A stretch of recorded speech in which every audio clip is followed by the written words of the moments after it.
Bienvenue sur le podcast Conversation Awesome avec Karmakin. Mon nom est Claudia et mon intention avec ce podcast est de t'amener dans un monde d'inspiration, de découverte et d'apprentissage grâce à une panoplie de sujets et d'histoires variées en lien avec la santé globale, les habitudes de vie, le développement personnel et spirituel pour que tu puisses vivre une vie awesome alignée selon tes termes.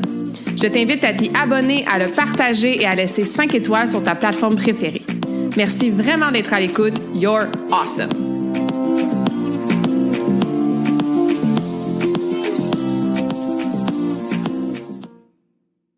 Bonjour tout le monde, bienvenue dans la nouvelle conversation awesome de la semaine. J'espère que vous allez bien, que vous êtes en pleine forme. Bienvenue si c'est ta première fois dans les conversations awesome. Et re-bienvenue si tu es ici à chaque semaine ou de temps en temps. Puis si tu es ici depuis le tout début, il y a 5 ans, ben merci en majuscule, souligné, caractère gras d'être là depuis les tout débuts. L'épisode d'aujourd'hui est un petit peu inspiré de ça, en fait, parce qu'il y a pas longtemps, on a célébré effectivement les 5 années du podcast. Donc, le 11 février 2026, ça faisait 5 ans que le podcast avait été lancé.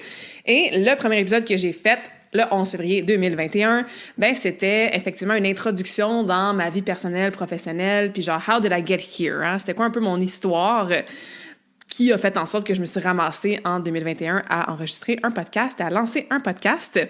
Et pour souligner, en fait, les 5 ans du podcast il y a quelques semaines, ben j'ai été réécouter ce tout premier épisode-là. Ça m'arrive pas souvent de réécouter des épisodes parce que il y a tellement d'autres podcasts de d'autres personnes que j'aime écouter au lieu de me réécouter moi-même. Puis je réécoute les épisodes avec des invités quand je fais le montage. Mais ouais, je trouvais ça vraiment spécial d'aller réécouter ce premier épisode-là.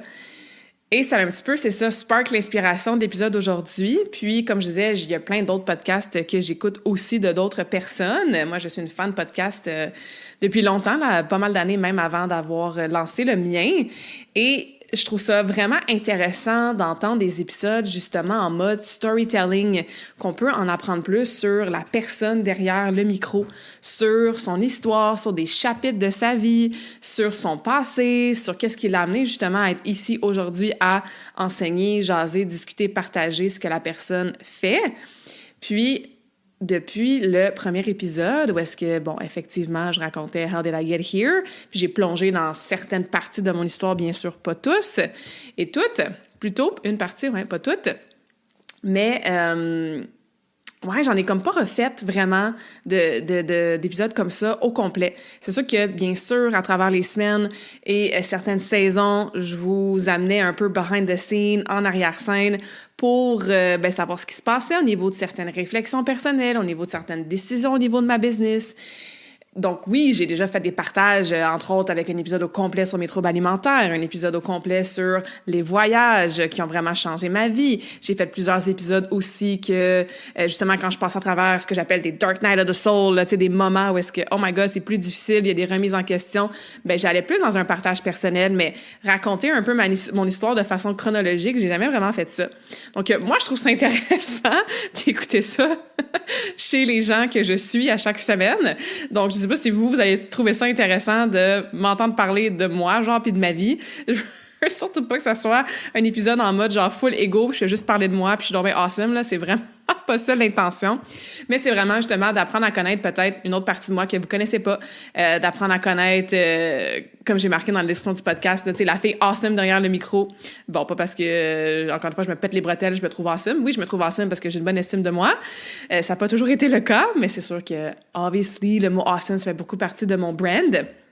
Puis si c'est un des premiers épisodes que tu écoutes parce que tu n'es pas là depuis le 11 février 2021, ben même chose, ça va te permettre de me connaître un petit peu puis de savoir ben pourquoi je suis là depuis 5 ans et plus à faire des podcasts à toutes les semaines.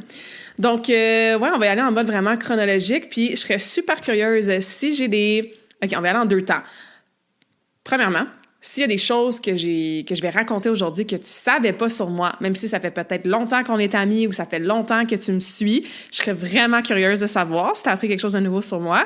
Et en deuxième temps, si il y a quelque chose que j'ai raconté sur, c'est ça, mon histoire, mon enfance, mon adolescence, peu importe, que tu as en commun avec moi, puis que peut-être tu savais pas ou que moi, je sais pas, ça me ferait vraiment plaisir, ça aussi, de le savoir.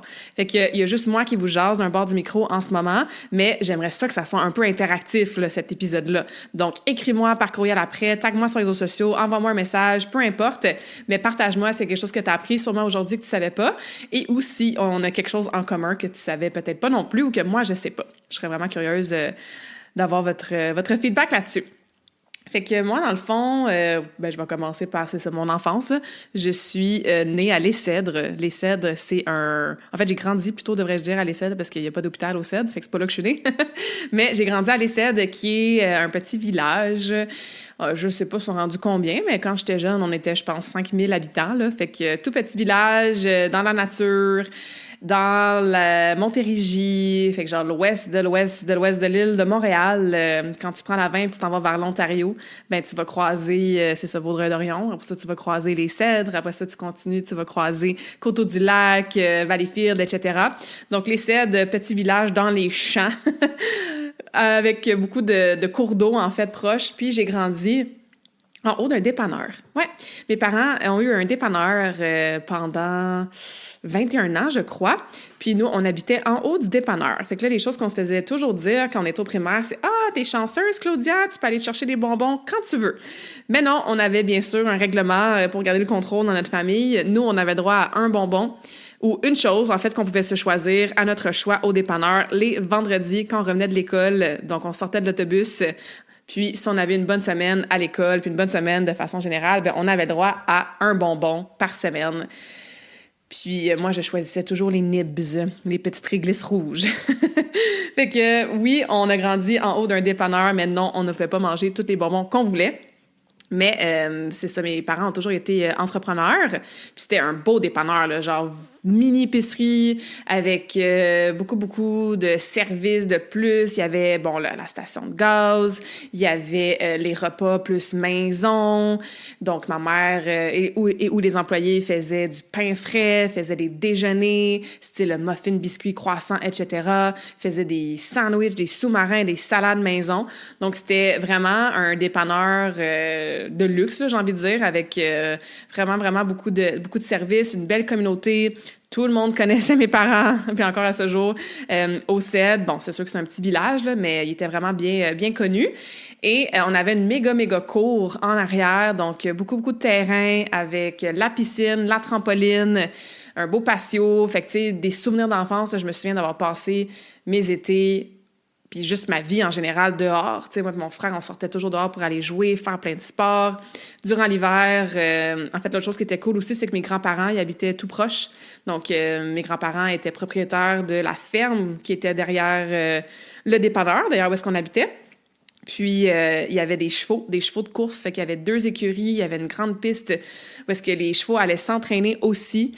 Puis, il y avait comme une petite maison mobile dans laquelle ils ont habité, puis une autre maison à peu près, je sais pas c'était quoi la distance. Pas 1 kilomètre, là, c'est trop long, mais peut-être 500 mètres plus loin. En tout cas, fait qu'on passait notre vie là, vraiment sur les terres en arrière, c'est ça, dans les champs, en campagne, à aller faire du vélo, aller nourrir les petits chats dans les écuries, aller voir mes grands-parents n'importe quand. Quand j'étais un peu plus vieille aussi, j'allais courir pour m'entraîner pour le patin aussi en écoutant ma musique de solo autour de la piste de course des chevaux. Je me souviens, souvent, j'appelais mon grand-père et je disais « OK, les chevaux sont-tu encore sur la piste? » Puis il me disait « Non, tu peux y aller. » Fait que là, je partais, puis là, j'allais courir, j'allais m'entraîner. C'est ça, on avait la trampoline. Fait que, tu sais, mon enfance, là, c'était beaucoup passé à jouer dehors, à passer du temps, c'est ça, sur la ferme. Puis c'est drôle parce que moi, j'ai une phobie des chevaux pendant très longtemps, mais en fait, c'est pas drôle, là. Je pense que ça part de là. Je me souviens, là, je marchais en plein milieu de l'écurie, puis j'aimais pas ça aller à l'intérieur, là. Puis dès qu'il y avait un cheval qui faisait du bruit ou qui kickait dans la porte genre du stall, là, mon Dieu, mon système nerveux s'en souvient encore. Mais j'y allais de temps en temps, surtout pour les petits chats. Fait que moi et mon frère, on s'amusait à nourrir les chats puis à jouer avec les chats. On prenait des photos, on se faisait des petits mini photoshoots back in the day avec la petite caméra, genre que tu dois aller faire développer tes photos, là, tu sais. Je me souviens, je faisais ça avec mes amis aussi. Puis c'est ça, passer beaucoup de temps chez mes grands-parents, beaucoup de temps à jouer avec mon frère puis ma sœur. comme on n'était pas dans un quartier résidentiel, ben c'était pas comme hey, on s'en va chez le voisin, l'autre bord de la rue, tu sais, on était sur une rue assez passante. Fait que c'est ça, beaucoup de temps en famille. Puis mon grand-père, l'hiver, je me souviens, il nous faisait des méga buttes avec son tracteur, justement, qu'il utilisait pour les fermes, là. Fait qu'on avait des grosses buttes de neige, on allait glisser, là, en crazy carpet, dans les champs, tu sais. Fait que, ouais, vraiment des beaux souvenirs et beaucoup de temps passé à l'extérieur. Fait que ça, c'était mon enfance. Puis, moi, j'ai commencé le patinage artistique très tôt. J'avais 5 ans, j'allais avoir 6 ans. Donc, le patin, ça a été l'autre chose aussi principale là, dans mon enfance, même mon adolescence. Donc, au-delà d'aller à l'école, ben je patinais, tu sais, puis c'est ça, je passais du temps à jouer dehors, jouer avec ma famille. Puis, mettons l'hiver ou pas nécessairement juste l'hiver, parce que quand j'étais jeune, j'allais souvent dehors l'hiver encore, là, puis quand même. Mais j'étais une grande fan de toutous aussi, là. Je sais pas si vous avez joué avec les toutous, mais tout ce qui est niveau, genre créativité, imagination. Moi puis mon frère, on avait une grande collection de toutous, fait qu'on se faisait des petits quartiers dans la maison. Fait que genre, dans le coin du salon, ben ça, c'était le quartier où est-ce que les petits chiens y habitaient. Fait que là, tous nos toutous en chien, on les mettait là. Puis là, dans la salle de bain, c'était, mettons, les serpents. Fait que là, tous nos toutous en serpent, on les mettait là. Puis après ça, c'était les chats. Peu importe, tu sais. Fait qu'on a joué beaucoup à ça. Puis, moi et ma sœur, on se faisait énormément de chorégraphie. Je pense qu'on peut toutes lever notre main, là. On est plusieurs à avoir fait ça quand on était jeunes. Mais mettre de la musique, faire des spectacles de danse, performer devant la famille. On forçait mon frère aussi à venir faire des chorégraphies avec nous sur plein de tunes. Des fois, on se costumait. Même moi, toute seule, là, je m'inventais des chorégraphies à longueur de journée. Je patinais dans le salon tout le temps. Ma mère va toujours dire que j'ai complètement magané son plancher de bois franc parce que j'avais un spinner. Un spinner, c'est un genre de...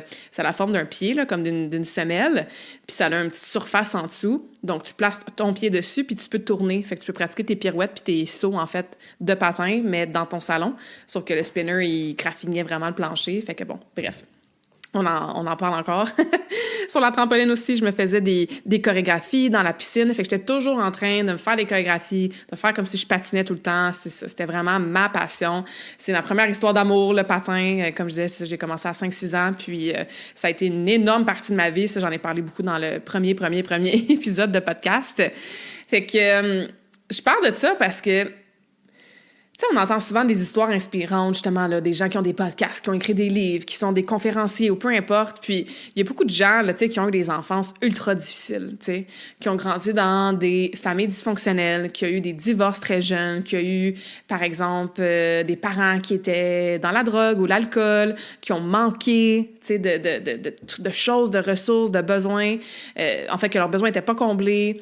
Puis, c'est souvent ces gens-là qui ont eu le plus de trauma, en fait, le plus d'expériences comme ça difficiles, très jeunes, qui ont les histoires les plus inspirantes, hein. Puis là, tu te dis, Colin, ils ont vécu ça, puis ça, et ils ont utilisé, ils ont transcendé ce qu'ils ont vécu, puis ils en ont fait une motivation interne ultra forte, et ça l'a fait en sorte qu'aujourd'hui, ben c'est des excellents athlètes, c'est des conférenciers, c'est des gens qui ont énormément de succès, ou peu importe, tu sais. Puis, j'ai eu des réflexions surtout dans ma vingtaine, là, quand j'ai commencé à plonger vraiment intentionnellement dans le développement personnel, tu sais, puis justement, là, faire du travail d'enfant intérieur, puis de me déprogrammer, me déconditionner, désapprendre justement certains, encore une fois, certains conditionnements, certains programmes, tu sais. Je me posais la question, je suis comme crime, on est-tu obligé, genre, d'avoir vécu quelque chose de vraiment difficile puis traumatique pour avoir cette drive-là, cette motivation-là intrinsèque-là, cette ambition-là démesurée qui amène des vies comme ça qui sont uniques, qui sont inspirantes, qui sont remplies de succès ou, tu sais, peu importe. Puis je pense que ça l'aide, là. Mais je pense pas que c'est nécessaire non plus, tu sais. Je pense qu'on est capable d'avoir un why fort puis d'avoir, peu importe ta définition, hein, du bonheur, du succès, de l'ambition, etc., de créer des belles choses, d'avoir un bel impact, même si ça vient d'une place un peu moins traumatisante, malsaine, tu sais. Je pense qu'on est tous capables de faire du travail sur nous puis d'avoir une vision qui peut nous aider ou nous amener à avoir de l'impact. Encore une fois, c'est pas pour tout le monde, là, d'avoir des vies qui ont de l'impact puis qui sont inspirantes, tu sais. Puis je le nomme parce que moi, tu sais, c'est quelque chose que je me suis posé comme réflexion. Fait que j'imagine qu'il y en a peut-être certains d'entre vous aussi, tu sais. Je suis comme crime, parce que j'ai toujours une vie confortable, parce que j'ai jamais rien manqué, ben, est-ce que je vais m'asseoir un peu puis settle pour une vie comme correct, tu sais, ou est-ce que je vais justement être capable d'aller chercher cette c'est quasiment, t'es dans un état de survie, fait que t'as pas le choix, tu sais. Si tu hustles pas, puis si tu grindes pas, ben ça se peut que tu manges pas ce soir. Fait que tu vas le chercher à l'intérieur de toi, là, ce que t'as besoin, tu sais. Fait que moi, j'ai jamais été loin de là dans ces situations-là, tu sais, mais je trouve ça intéressant comme réflexion à avoir. J'ai pas la réponse, bien sûr. Je peux juste partager mon expérience personnelle. Puis c'est ça, en fait, le but principal de l'épisode d'aujourd'hui, tu sais.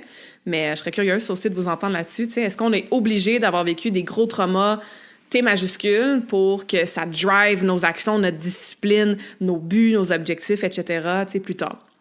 Fait que voilà, mais moi, c'est ça. C'est une enfance dans une famille très saine, très, entre guillemets, normale, avec ça, 2 parents entrepreneurs qui ont été toujours très présents pour nous. On habitait en haut, tu sais, je veux dire, on n'a pas vraiment été à la garderie. On se faisait garder de temps en temps, mais c'était rare. On avait nos grands-parents à côté. En tant que frères et sœurs, on s'entendait bien. Bon, il y avait les chicanes habituelles, mais tu sais, rien de genre super dramatique, là, puis traumatique non plus, tu sais, des trucs, encore une fois, relativement normales. Et le patin, bien sûr, qui a fait partie de ma vie, puis qui m'a amené aussi son lot d'étiquettes et de comment je pourrais dire, de patterns, puis de croyances, puis de comportements, puis de rapidité, de maturité aussi, j'ai envie de dire, tu sais. Je veux dire, quand tu as 8-9 ans, puis que tu vis des choses qui sont dans l'injustice, dans te faire mettre des bâtons dans les roues, dans de la jalousie, par des adultes, même, là, souvent, c'était comme, en fait, principalement, c'était pas par les autres patineurs, là, c'était par les parents des patineurs, tu sais, ou d'autres coachs, ben t'as pas le choix, en fait, de développer justement une espèce de résilience, de force, de persévérance. Surtout que moi, tu sais, je prenais ça extrêmement au sérieux, mon patin, là, peut-être un peu trop, en fait.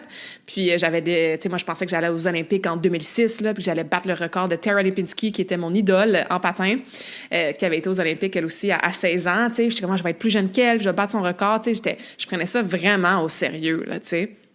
Donc, c'est sûr que ça a occasionné que, ben, c'est ça, j'ai fait beaucoup de déplacements, surtout au Québec, là, dans la province au complet, pour mes compétitions, pour des camps, pour des séminaires.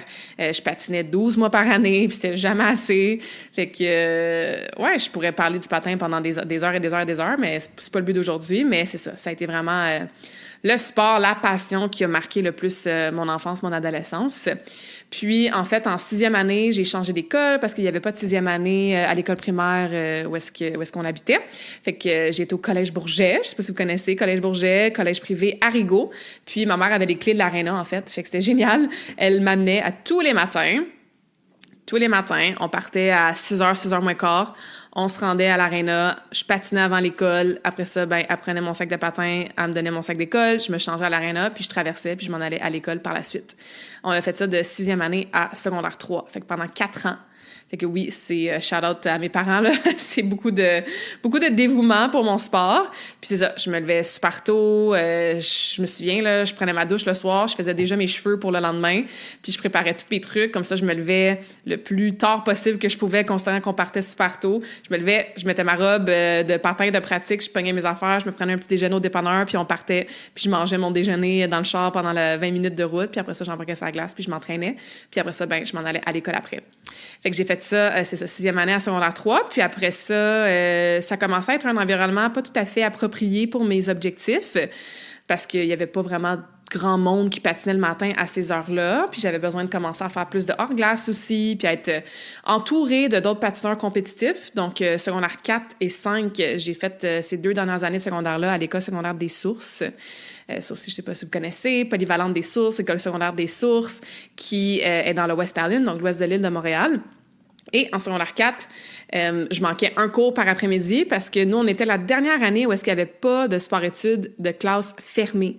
Donc, on était, je pense, 6-7 à avoir une permission spéciale d'aller faire nos sports en après-midi puis de manquer un cours par jour parce qu'on avait 3 cours le matin et 1 cours l'après-midi. Puis on était exemptés des cours d'éducation physique puis de MRC, éthique, morale, religieuse, catholique, je pense que ça s'appelait dans le temps.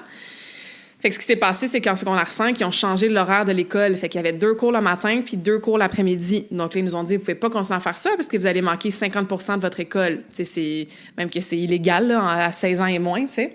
Fait que là, ma mère était comme, ben non, on vient de la changer d'école, il reste juste au secondaire 5, je veux pas la changer d'école encore. Elle avait encore patiné en sport-études, tout ça.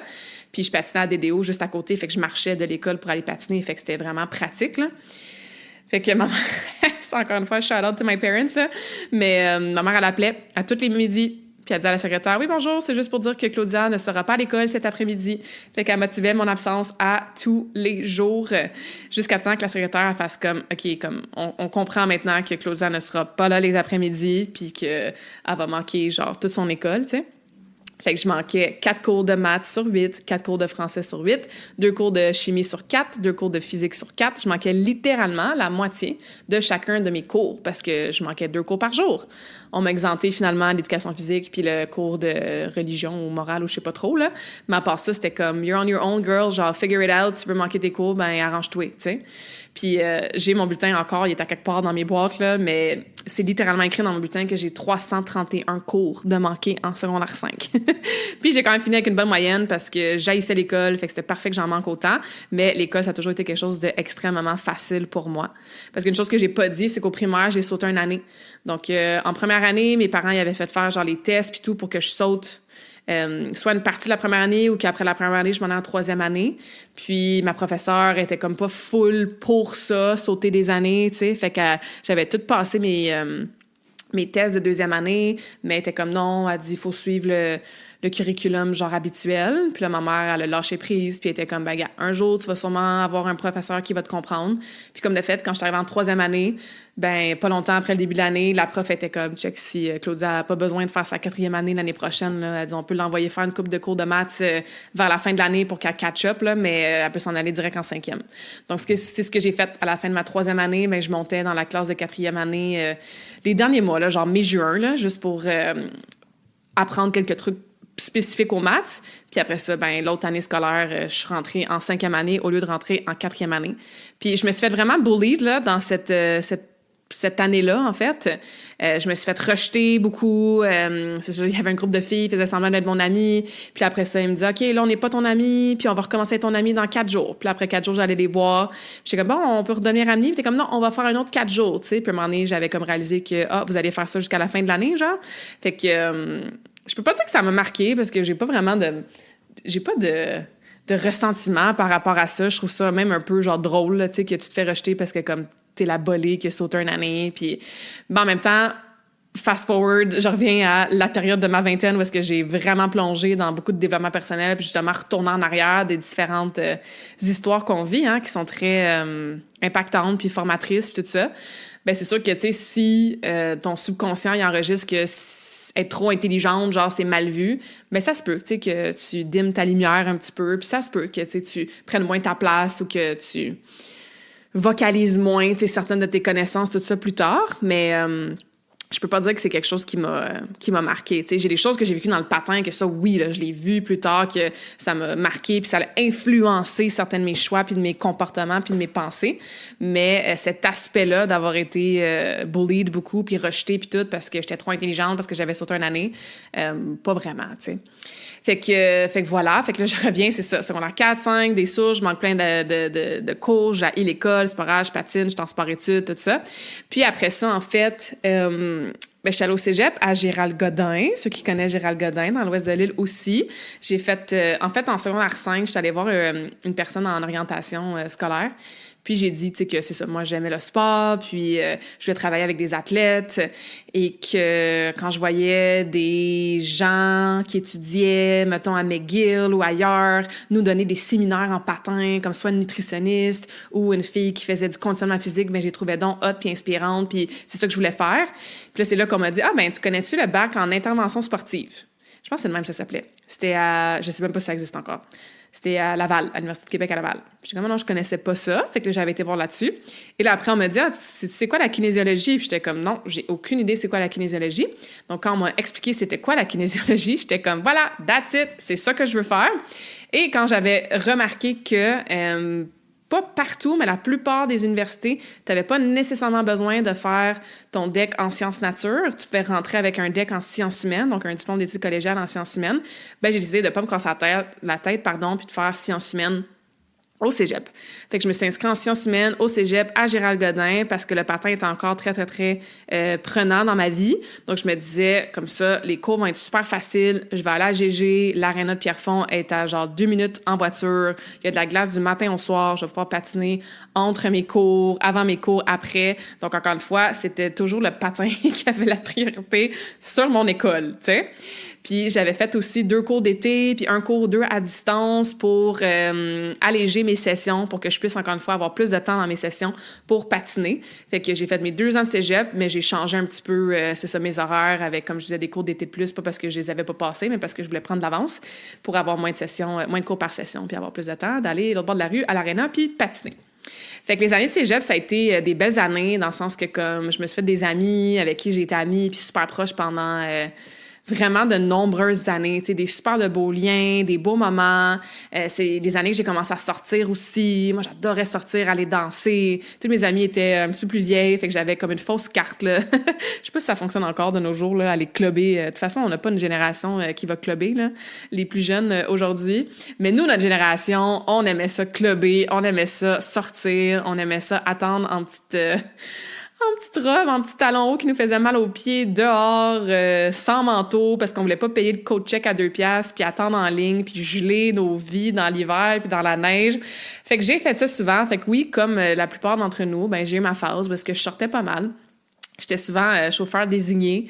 J'étais pas la fille qui faisait le party le plus, là, mais j'ai eu mes moments, là, où est-ce que moi aussi, là, j'ai bu des shooters, puis c'est ça. J'ai pas été malade très, très souvent à cause de l'alcool, mais ouais, il y a eu quelques épisodes. Fait que j'ai eu cette phase-là de, c'est ça, 16 à 19 ans à peu près, mais je patine encore. Fait que ça, c'était bien sûr toujours la priorité. Fait que c'était vraiment pas exagéré mon affaire, mais j'aimais ça. J'aimais ça sortir, j'aimais ça beaucoup danser surtout, tu sais. Puis j'avais, c'est ça, un gros groupe d'amis de filles, puis on se louait des limousines quand c'était la fête à l'une d'entre nous parce que ça nous revenait moins cher que de payer le gaz puis payer le parking à Montréal. Fait que on a eu des vraiment, vraiment beaux souvenirs. Ça aussi, je pourrais raconter toutes sortes d'anecdotes, toutes sortes de péripéties de ces années-là. Fait que le cégep, ça a été le fun. J'ai pas tant aimé mes cours. J'ai manqué beaucoup de cours au cégep aussi, où je faisais autre chose pendant mes cours. J'ai beaucoup aimé les cours de psychologie, bien sûr, des cours d'éducation physique que j'avais, un peu la socio, tu sais, mais le reste, là, genre économie, philo, etc., les cours de sciences humaines. Ben c'est ça, une chance encore une fois que l'école c'était très très très facile pour moi puis que j'avais pas besoin d'étudier beaucoup parce que j'aimais pas ça puis c'était pas ma priorité du tout. Puis c'était vraiment mes 2 dernières années de compétition en patin parce que je commençais à être écœurée. Mes dernières années de compétition, quand j'étais adolescente, là, tu sais, de 14 à 18 ans, je choquais souvent. C'est là que je commençais à avoir des gros problèmes d'estime de moi, des problèmes de confiance en moi. Fait que j'arrivais en compétition, puis je savais déjà que j'allais mal patiner avant même d'embarquer sur la glace. Tu sais, je m'imaginais toujours le worst case scenario. Puis on le sait, hein, si on visualise, puis on se mind à pas bien faire quelque chose ou à ce que quelque chose aille pas bien, ben c'est ça qui va arriver. Fait que c'est souvent ça qui se passait. Donc, je popais des sauts. Popper, ça veut dire qu'au lieu de rentrer dans ta rotation puis faire tes 2 ou tes 3 tours, ben t'ouvres en plein milieu. Fait que ça compte pas. T'as genre 0 point. Ou presque, tu sais, où je tombais. Fait que j'étais souvent déçue de moi en compétition. Puis, bien que mon caractère s'est adouci, parce que, ouais, ça, c'est quelque chose que j'ai pas tout à fait mentionné, mais j'avais vraiment un caractère de marde, là. Quand j'avais, c'est ça, 8, 9, 10 ans, vu que j'ai pris le patin tellement au sérieux, tellement jeune, j'avais vraiment un mauvais caractère. Je me fâchais énormément contre moi-même dès que j'étais pas parfaite, dès que je tombais un saut. Puis ça m'a fait même développer une petite réputation là, avec certains coachs, certains parents dans les estrades, certains patineurs que je me souviens sur la glace, tu sais, si quelqu'un me coupait alors que j'allais faire mon saut, ben j'étais fâchée, tu sais, fait que là, il y a des personnes qui avaient peur de moi, puis c'est ça, je prenais ça très au sérieux, puis il fallait pas me parler, puis je me frustrais après moi-même, puis à part me dire qu'il fallait pas faire ça puis que c'était pas bon comme attitude, comme patineuse, de frapper la glace ou de pleurer ou de se fâcher, tu sais, mais il y a jamais personne qui m'a appris, tu sais, comment vivre ces émotions-là puis cette colère-là de façon saine, comment l'exprimer, tu sais, de façon saine, comment ne pas la refouler, tu sais, au lieu de se faire dire, ben, sois belle et tais-toi, là, puis arrête de montrer que t'es fâché ou que t'as un caractère de marde ou que, tu sais, t'as une mauvaise attitude. Fais juste comme te mettre un sourire d'en face puis arrêter de pleurer. Mais j'ai comme appris très, très jeune à juste refouler. Puis j'ai refoulé de la colère jusqu'à 31 ans, littéralement. Fait que pendant 20 années, j'étais pas mal coupée de cette émotion-là, particulièrement, parce qu'on me l'a pas appris. Fait que moi, quand en étant jeune, ben inconsciemment, j'enregistre que « être fâché, c'est pas bon. Je n'ai pas le droit d'être en colère. C'est mal vu. J'ai une mauvaise réputation. Ça fait pas partie de l'éthique du sport. Donc, je vais juste réprimer à chaque fois que je ressens de la colère. » Puis, that's it. Puis avec les années, ben c'est même devenu quelque chose que je voyais comme positif, tu sais, comme Claudia, elle a un caractère vraiment plus doux maintenant, elle se fâche jamais, tout est toujours correct, il n'y a pas grand-chose qui la dérange. Puis dans ma vingtaine aussi, quand j'ai fait encore une fois ce gros travail-là de développement personnel, j'étais comme non, c'est quelque chose qui est positif, tu sais, de ne pas se laisser justement emporter, de contrôler sa colère, ses émotions, d'être en mode genre tout arrive pour une raison, puis j'ai de la compassion, puis je comprends. Mais tu sais, il y a des moments que c'est super sain, là, puis c'est vraiment, vraiment important de ressentir de la colère, puis de l'exprimer, tu sais. Fait que c'est quelque chose que j'ai beaucoup vécu quand j'étais tout petite. Ma mère va toujours dire, mes parents en fait, puis même mes grands-parents, puis mes grands-mères là, qui venaient me voir à l'aréna, puis qui voulaient tellement juste m'encourager, là, tu sais. Puis moi, j'étais comme, regardez-moi pas, ou parlez-moi pas après une compétition si j'ai pas bien patiné, tu sais. J'envoyais promener ma sœur parce qu'elle me faisait un commentaire genre sur mes cheveux, puis moi, je trouvais que mes cheveux étaient pas parfaits, ou peu importe c'était quoi, là, tu sais. Mais tout le monde est d'accord pour dire que j'avais, c'est une attitude vraiment désagréable, que j'étais vraiment, vraiment tough avec moi-même, que je me permettais pas de ne pas être parfaite, que dès que c'était pas à mon goût, ben j'étais vraiment, encore une fois, dans des fréquences énergiques négatives. Puis que, c'était vraiment une attitude de merde. Puis ma mère va dire aussi souvent que c'est comme si j'ai passé ma crise d'adolescence dans le patin très, très jeune, tu sais. Fait que quand je suis arrivée justement à 12, 13, 14, 15 ans, ben là, j'étais beaucoup plus soft, beaucoup plus douce. C'est comme si le pic de genre mon scorpion, là, parce que oui, moi, je suis née le 1er novembre, donc le 1 du 11 à 10h10, fait que ceux qui aiment la numérologie, il y a beaucoup de 1 dans ma charte. Puis ouais, Scorpion. Puis au-delà que mon signe soleil soit Scorpion, mais j'ai 3 autres planètes dans ma charte qui sont en Scorpion, tu sais. Puis mon signe de la Lune, c'est Bélier. Donc ça aussi, c'est un signe d'action, de feu. Puis mon ascendant, c'est Sagittaire. Sagittaire, c'est beaucoup comment les gens te perçoivent. Puis certains archétypes du Sagittaire, c'est ça, c'est l'enseignante, le cheval blanc sauvage, la voyageuse, tu sais, le vieux sage. Fait que je sais que les gens, surtout aujourd'hui, après tout ce travail-là que j'ai fait, me perçoivent beaucoup plus dans ces vibes-là de Sagittaire que Scorpion. Tu sais, quand les gens me demandent « Hey, Claudia, c'est quoi ton signe? » Puis je dis Scorpion. Souvent, maintenant, aujourd'hui, j'ai une réaction un peu de surprise. « Ah ouais, toi, Scorpion? » Tu sais, parce qu'effectivement, les stéréotypes, les généralisations qu'on fait au niveau du Scorpion, ben c'est ça, tu sais, c'est un scorpion. On a des pinces, hein? Fait que j'étais beaucoup plus dans ces archétypes-là du scorpion stéréotypé quand j'étais toute jeune. Fait que voilà. Fait que bref, là, je suis retournée en arrière. Mais bon, j'étais rendue, c'est ça, au cégep. C'était vraiment mes 2 dernières années de patin. C'est ça. Je commence à avoir un petit peu de la difficulté avec l'alimentation, avec mon estime de moi. Je vois mon corps qui change, bien sûr, à cause de la puberté. Donc, je me critique beaucoup aussi. Je me cache. Je commence à pas être à l'aise de mettons, mettre en short pour m'entraîner au gym, tout ça, tu sais. Puis, je savais que je voulais aller à l'université ailleurs. Parce qu'on se souvient, quand on va en 5, on m'avait parlé de la kinésiologie, ben moi, c'était ça que j'allais faire. Point, tu sais. Puis, je me souviens au cégep, il y avait eu une espèce de foire où est-ce que toutes les universités, ils ont comme leur kiosque, là, puis tu peux aller voir des représentants de chaque université pour savoir c'est quoi les programmes qu'ils offrent, puis bon. C'est quand les portes ouvertes et tout ça.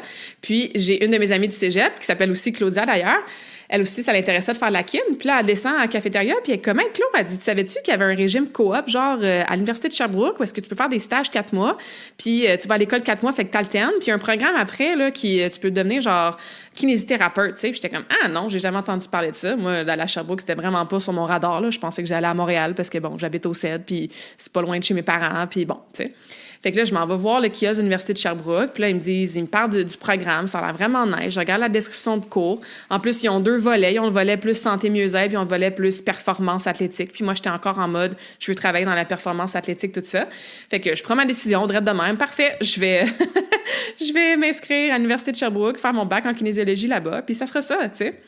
Et là, comme j'allais déménager, comme j'allais commencer, bien sûr, un nouveau chapitre, ben j'avais décidé, en fait, que j'allais arrêter de patiner. J'étais de toute façon, comme j'ai dit, écœurée, de mal performer, d'être déçue de moi, de mettre autant de temps, puis d'effort, puis de cœur, puis d'énergie. J'étais rendue blasée.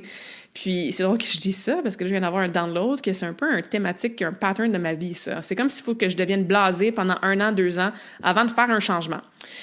Ça fait quelques fois sur le podcast que je parle d'être blasée par rapport à certaines choses en lien avec ma business. C'est pour ça que je suis en train de créer des changements en ce moment, tu sais. Mais ouais, moi, c'est le genre de personne qui va aller vraiment jusqu'au bout, tu sais.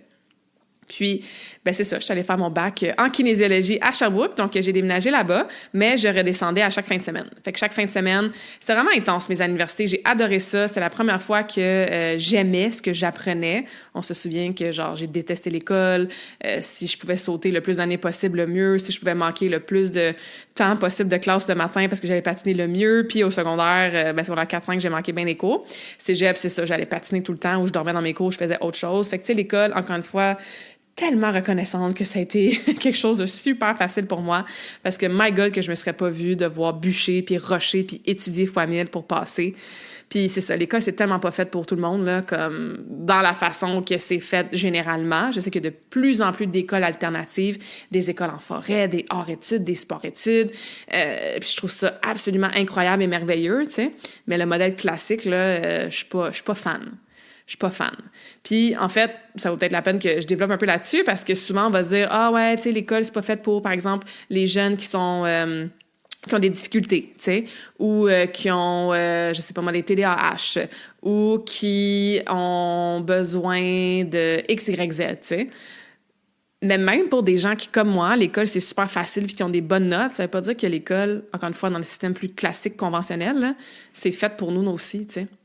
Fait que c'est facile de faire des généralisations, puis des préjugés, puis des stéréotypes, mais c'est pas parce que tu fites pas dans un moule X et ce moule X-là, habituellement, égale Y, que tu ne peux pas, toi aussi, ressentir Y. Tu sais? C'est pas parce que, par exemple, j'avais pas de TDAH ou que j'avais pas de difficulté à l'école que je peux pas, moi aussi, trouver l'école vraiment pas alignée pour moi puis m'emmerder, tu sais.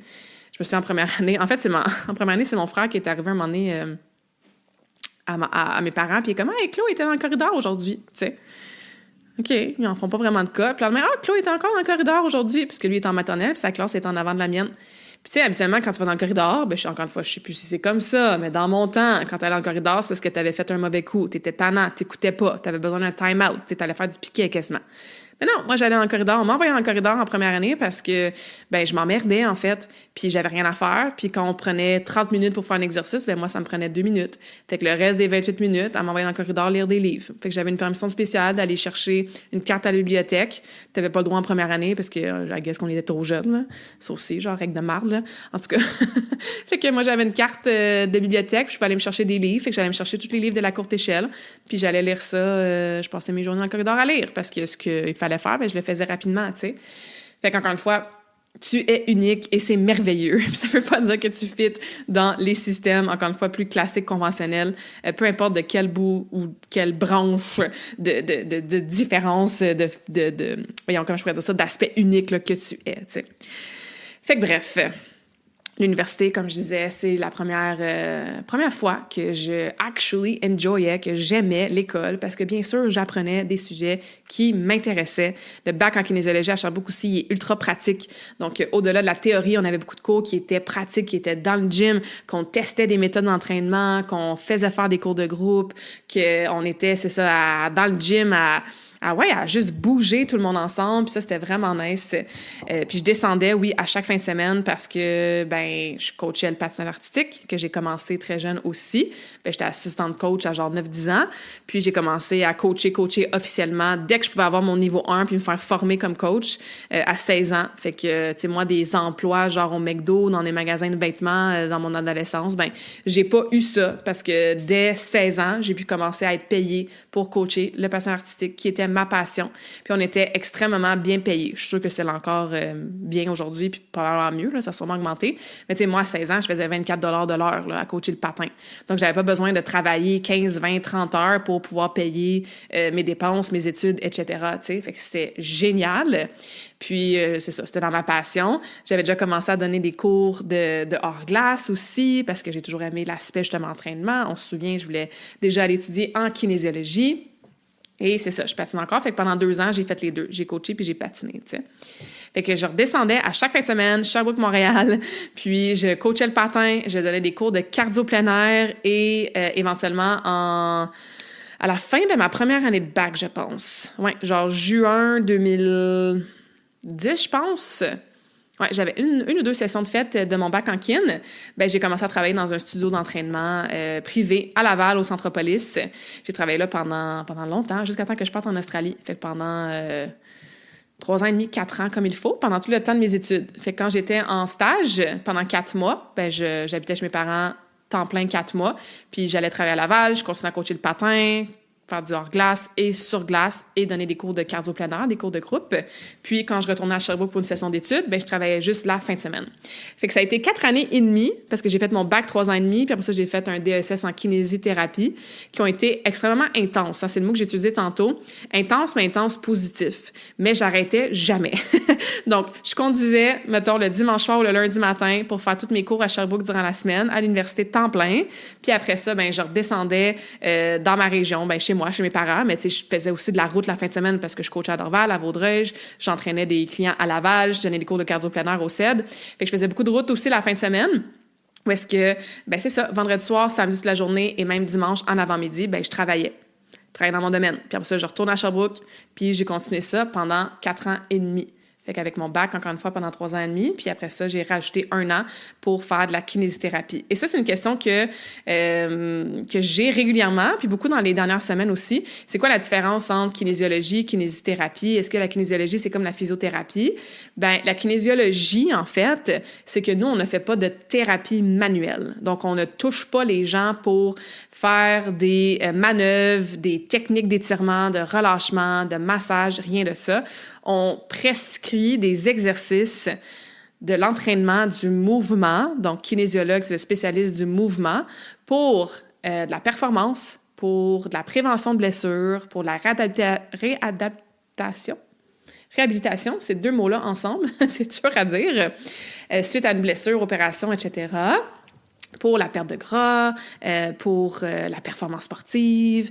Puis, ouais, fait que c'est vraiment comment on arrive à être des experts du mouvement, puis comment on peut te faire bouger de façon, bien sûr, sécuritaire, efficace, progressive, intentionnelle, pour que tu puisses atteindre tes objectifs, peu importe tes objectifs, c'est quoi.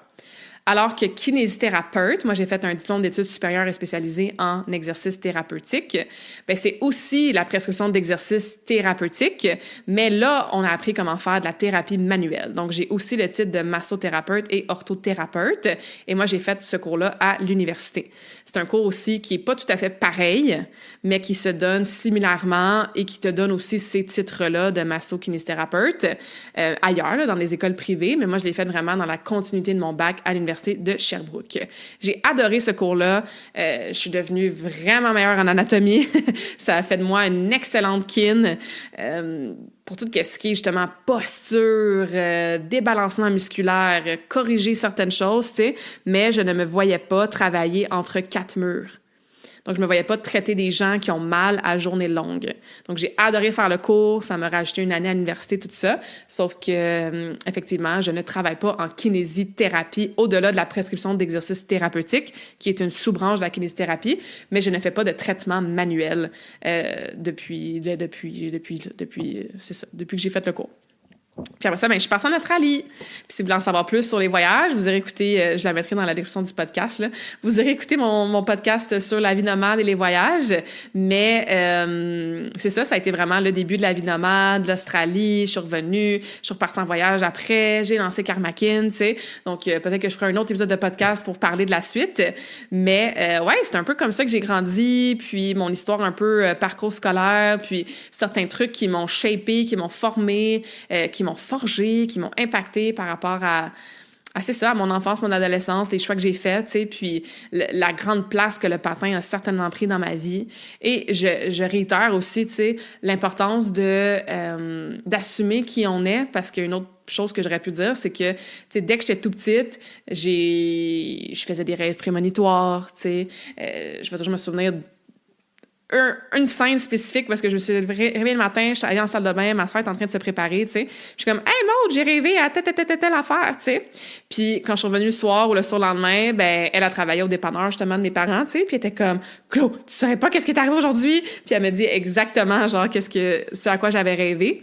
Fait que très jeune, tu sais, c'est ça, j'avais puis tu sais, je pense que on le sait là, si vous avez des enfants autour de vous là, les enfants ils ont le canal ouvert, là, sont tellement connectés, sont intuitifs, sont sensibles, et parce qu'on n'apprend pas justement à l'école classique à alimenter cette connexion-là qu'on a avec l'invisible, avec l'au-delà, avec le plus grand que soi, avec nos cadeaux psychiques, nos petits dons psychiques qu'on a à l'intérieur de nous, à rester connecté avec notre intuition, à la sagesse du cœur, du corps. Mais c'est toutes des choses que, crime, on se fend derrière à réenseigner puis à réapprendre à l'âge adulte, tu sais. Entre autres, pourquoi le Reiki est autant présent dans ma vie, là, c'est une façon là, de tune in avec l'énergétique, tu sais, puis l'invisible. Mais ça a été quelque chose qui a toujours fait partie de ma vie. C'est juste que c'est ça, en ayant le retour de se faire appeler sorcière ou t'es weird ou quoi que ce soit, ben une autre chose que j'ai réprimée aussi, tu sais, dans mon enfance puis que j'ai mis un petit peu de côté jusqu'à temps que je rencontre Sylvie, en fait, Sylvie Paquette, que je parle régulièrement sur le podcast, qui est ma maître mentor spirituelle, maître Reiki, mentor spirituel, une âme sœur, une très, très, très, très bonne amie, tu sais. Ben c'est ça fait plus que 20 ans qu'on se connaît, mais c'est grâce à elle, à 14 ans, tu sais, qui a été très patiente avec moi, qui m'a laissé s'ouvrir vers elle tranquillement, pas vite, une séance après l'autre. Tu sais, elle faisait du laser avant, donc je faisais mes traitements de laser pour le poids là, sur les jambes, fait que c'était des longs traitements. Fait qu'on avait le temps de jaser et d'apprendre à se connaître. Puis c'est elle, en fait, qui m'a initiée au Reiki à 14 ans. Puis ça m'a permis de, justement, retourner chercher cette connexion-là spirituelle, même si je savais même pas c'était quoi la spiritualité à 14 ans, tu sais. Puis d'aller, continuer à explorer ces rêves-là prémonitoires, ces sensations-là que j'avais des fois, cette connexion-là, des fois avec certaines entités, tu sais, qui étaient plus de notre vivant 3D physique, tu sais. Donc, je lui dois vraiment beaucoup par rapport à tout ce cheminement-là. Et je peux peut-être finir là-dessus, mais une autre question que j'ai souvent aussi, c'est comment, Claude, tu sais, comme t'étais-tu dans une famille religieuse, genre ta croyance envers Dieu, puis l'univers, tout ça, ça vient de où, tu sais, comme quand est-ce que t'as comme commencé à être spirituel? Ben c'est venu pas mal plus tard, parce que moi, non, j'ai vraiment pas été élevée dans une famille religieuse, tu sais. Je me souviens qu'on s'est fait baptiser, je pense qu'on a fait notre première communion, je suis pas certaine si on a fait notre confirmation, je pense que oui, mais c'était vraiment juste parce que comme tout le monde le faisait, tu sais. C'était pas parce que mes parents étaient ultra religieux, même au contraire. Je me souviens qu'on allait à la messe à l'église du coin à Noël, tu sais, genre le 24 ou le 25 décembre. Puis après ça, on a arrêté, en fait, justement, quand on était rendu peut-être au primaire, parce qu'on était comme, pourquoi on va là, alors que, comme, c'est pas dans nos croyances, on n'est pas une famille religieuse, on le faisait comme par habitude, puis parce que, peut-être pour nos grands-parents, là, tu sais, qui étaient peut-être un petit peu plus religieux, mais pas tant que ça, puis parce que c'est ce que tout le monde faisait dans le village, tu sais. Mais non, moi, je me suis considérée athée, donc, qui croit en rien, pendant vraiment longtemps, vraiment, vraiment longtemps, tu sais. J'avais peur de la mort, je voulais jamais parler de la mort aussi quand j'étais jeune. Je croyais pas en rien parce que j'associais justement la croyance à un pouvoir plus grand que soi, une force plus grande que soi, à la religion. Et comme la religion, ça me parlait pas pantoute, puis rapidement, tu sais, j'ai vu justement les inversions, les distorsions, puis des trucs qui étaient complètement en désalignement avec ce que mon âme savait, tu sais, même si consciemment, j'étais pas rendue à ces réflexions-là ou de la maturité et l'intelligence émotionnelle d'en prendre conscience. Ben non, tu sais, c'est ça, c'est pas quelque chose qui a fait partie de mon enfance, mon adolescence, tu sais. C'est vraiment quand j'ai commencé mon grand chemin de, justement, développement personnel. J'ai eu mon premier, on peut l'appeler un spiritual awakening, un éveil spirituel, une première claque d'en face en bon québécois, un premier wake-up call, puis ça, c'est quand je suis arrivée en Australie, tu sais. Puis j'en parle justement dans l'épisode de podcast que vous pouvez aller écouter. Je pense que c'est le numéro 15, là, c'était un de mes premiers, tu sais. Mais jusqu'à ce moment-là, pas du tout. La spiritualité ne faisait pas partie de ma vie de cette façon-là. Dans le sens que, oui, il y avait l'aspect intuition. Bon, il y avait l'aspect Reiki qui était là. Ça faisait quelques années que je côtoyais Sylvie, que j'apprenais d'elle. On aimait ça, se faire tirer aux cartes, tu sais. Fait qu'il y avait cette curiosité-là, cette essence-là au niveau de l'âme qui trouvait ça pertinent, intriguant, intéressant, tu sais. Mais de dire que je croyais dans autre chose que... En fait, je croyais pas vraiment en autre chose de plus grand que moi. Non, vraiment pas. Ça a été vraiment au niveau de la début vingtaine. Puis encore là, tu sais, comme je croyais aux esprits, comme je faisais des rêves prémonitoires puis je croyais à ça, comme je me faisais faire du Reiki depuis 14 ans, ben on peut-tu mettre ça, oui, dans le grand monde de la spiritualité? Probablement, tu sais. C'est juste que moi, je n'associais pas ça à, ben ça vient de God, de l'univers, d'une source. C'est certainement pas un langage que j'utilisais puis que je comprenais même. Ça, c'est vraiment venu, encore une fois, plus tard dans ma vingtaine. T'sais. J'ai commencé à croire au destin un petit peu plus, croire à genre au fait que rien n'arrive pour rien. Puis il doit y avoir une raison plus grande que nous, là, que les choses arrivent dans ces synchronicités-là ou cet ordre-là. Mais pas vraiment plus que ça. Fait que non, pas dans une famille religieuse, pas vraiment dans une famille spirituelle. Au niveau, j'ai envie de dire, ou au niveau... Bon, on dirait qu'il y a des meilleurs et moins bons niveaux, c'est pas ça que je veux dire, mais dans la façon que ça se manifeste aujourd'hui, non, c'est pas quelque chose qui faisait partie de mon enfance, mon adolescence, à ce niveau-là. Fait que, voilà, je vais arrêter ça là. C'est genre d'épisode de podcast que des fois, j'arrête d'enregistrer, je suis comme, mais qu'est-ce que j'ai dit? Ça faisait-tu du sens? Y a-tu au moins une petite, je sais pas moi, question, réflexion, inspiration pour la personne qui écoute. Fait que bref, j'arrête ça là. J'aimerais vraiment avoir votre feedback. S'il y a d'autres points en particulier que vous aimeriez que j'aborde par rapport à ce que j'ai mentionné aujourd'hui, que j'aille plus en profondeur. Si vous avez d'autres questions sur quoi que ce soit, c'est sûr que ça me fait toujours plaisir de répondre à vos questions. Bon, je vous ai parlé un petit peu de charte astrologique, beaucoup de scorpions. Je vous ai parlé un petit peu de la numérologie, j'ai beaucoup de 1. J'ai un gros trio vibratoire 3-6-9, genre partout aussi dans ma numérologie. Moi, mon life path, c'est le 4, qui est le builder, là, celui qui construit en numérologie. En human design, si ça intéresse, je suis un profil générateur, 2, 4. J'ai seulement mon sacral et ma racine qui sont définis. Le reste, c'est tout ouvert. Fait que ça explique aussi pourquoi je sens et perçois vraiment, vraiment, vraiment, vraiment beaucoup, mais que je suis grounded as fuck et que toutes mes décisions puis mon knowing, mes connaissances, ben ça vient de mon sacral, ça vient du gut, genre c'est un hell yes. C'est pas un hell yes, mais c'est un non. Puis ça explique pourquoi je sais bien les affaires, puis je peux pas dire comment je sais ça. Fait que voilà, pour ceux qui s'intéressent au niveau astro, numérologie puis human design. Mais bref, si vous avez d'autres questions, là, ça me fait plaisir de plonger plus en profondeur.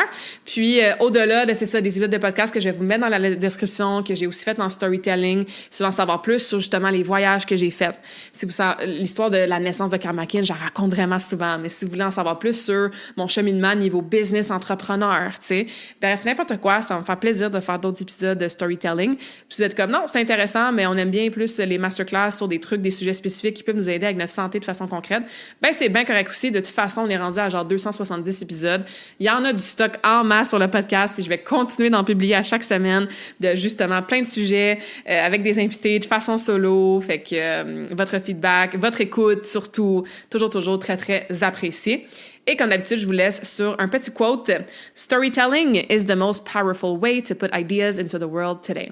Donc, storytelling, ce que j'ai fait aujourd'hui, de raconter une histoire, c'est une façon très, très puissante de mettre des idées dans le monde. Donc, de créer ces idées-là de façon concrète dans le monde. Fait que j'ai envie de te dire, raconte ton histoire, toi aussi. Peut-être que c'est à ta fille que tu racontes ton histoire. Peut-être que tu poses des questions sur l'histoire de ta mère ou de ta grand-mère, mais racontons-nous nos histoires. Tu es peut-être super proche avec une amie que tu as rencontrée il y a 5-10 ans, puis elle connaît pas la version de toi il y a 20, 30, 40 ans. Puis il y a toujours des petites pépites d'or dans nos histoires parce qu'on est uniques. On est tous un, on est connectés. On parlait de spiritualité tantôt, ça fait partie de une de mes croyances, même pas une croyance, une de mes vérités absolues. Tu sais, we're all one, we're all connected, on vient tous de la même source. Et on est tous uniques aussi en même temps. Fait que qui sait ce que ton histoire va spark, va créer comme étincelle pour toi-même en la racontant, ne serait-ce que faire comme crime, mais j'en ai vécu des affaires puis je peux être fière de moi, tu sais, ou je vois mon évolution, que pour les autres, d'entendre ton histoire, parce que c'est comme ça qu'on connecte. Le storytelling, là, c'est, mon Dieu, le premier art, tu sais, de nos ancêtres, de notre lineage, là, c'est raconter des histoires. C'est comme ça qu'on connecte, qu'on sent envie, qu'on se sent pas seul. Fait que j'ai envie de vous dire, raconte une petite partie de ton histoire aujourd'hui. Puis à toi de figure out quelle partie, à qui, comment, etc. Mais ouais, raconte une partie de ton histoire. Puis bref, merci d'avoir écouté une partie de la mienne aujourd'hui.